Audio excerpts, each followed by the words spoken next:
Nervous about the upcoming musical auditions? Well, don't be. You've come to the right place.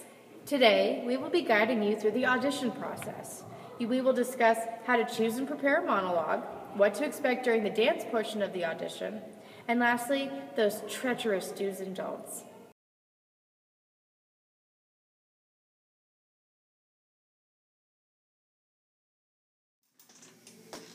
How do I choose a monologue? Well, first begin by knowing the show that you're auditioning for. Then pick a show that's similar in style to that show. Then read through the script and find a good-sized chunk of text that speaks to your soul. This is something that will elicit emotions so that you will have a good monologue. Once you have found a decent-sized chunk of text, make a copy and begin memorizing. Look for keywords to emphasize as well as several tactics to utilize during your monologue. Be sure it's completely memorized, blocked, and that you're able to recite it backwards. Also, don't forget to slate. What is a slate, you might ask? Well, a slate is basically your introduction of yourself. It's what you do before you start your monologue. You give your name and the monologue you're about to give, and if you are assigned a number, you'll recite that too. A good monologue will last 30 seconds to about a minute and will showcase your abilities as an actor. Think of it as your sales pitch to a director.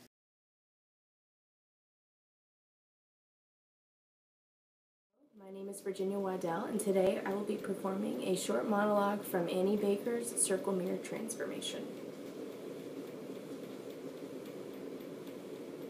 No, it's because you're insecure, Mark. You could never just let me love you and be free. You were so judgmental and moralistic. You were always lecturing me. If you really love someone, you don't make them feel bad about themselves. All this negative that you're saying is just further proof that you don't care about me the way that you say you do. Because if you really loved me, you would want me to feel okay about the future. And you would want me to be optimistic.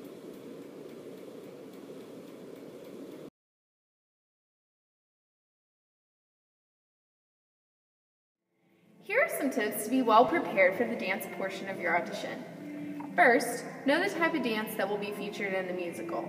Next, bring appropriate attire and shoes.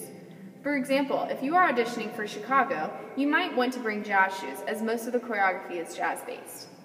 Here are a pair of jazz shoes that you might need. These are block jazz shoes. I will hold them closer so you can see what they look like.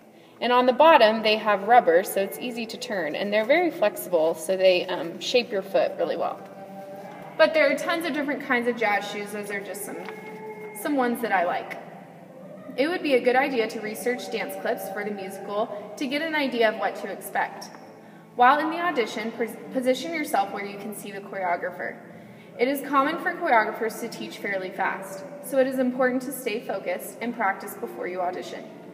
Performance is a significant factor in the dance audition.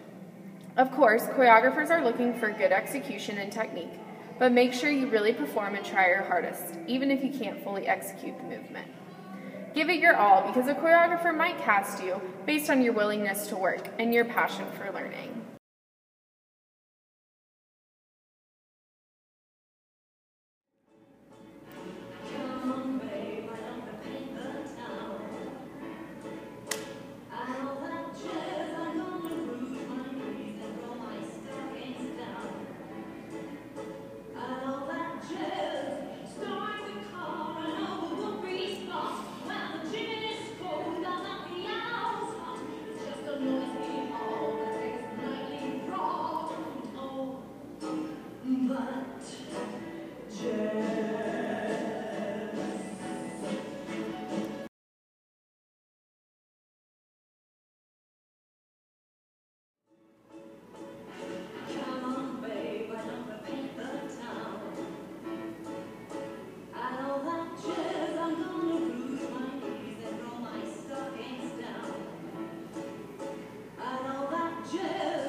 Start the car and over will be spot.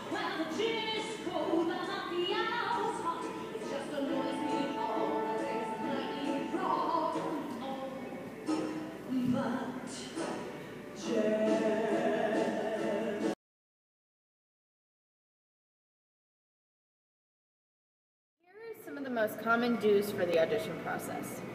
Be prepared, not only with your memorized monologue, but have an updated resume as well as a headshot. Dress professionally and have confidence. Here are some common don'ts for the process of auditioning. Absolutely do not be late. Remember this, early is on time and on time is late.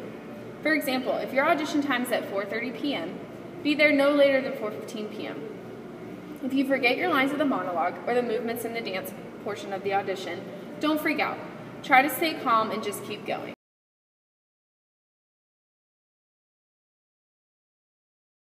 We hope you enjoyed this video, but more importantly, we hope that you learned some valuable strategies to set you apart the next time an audition rolls around. Ditto.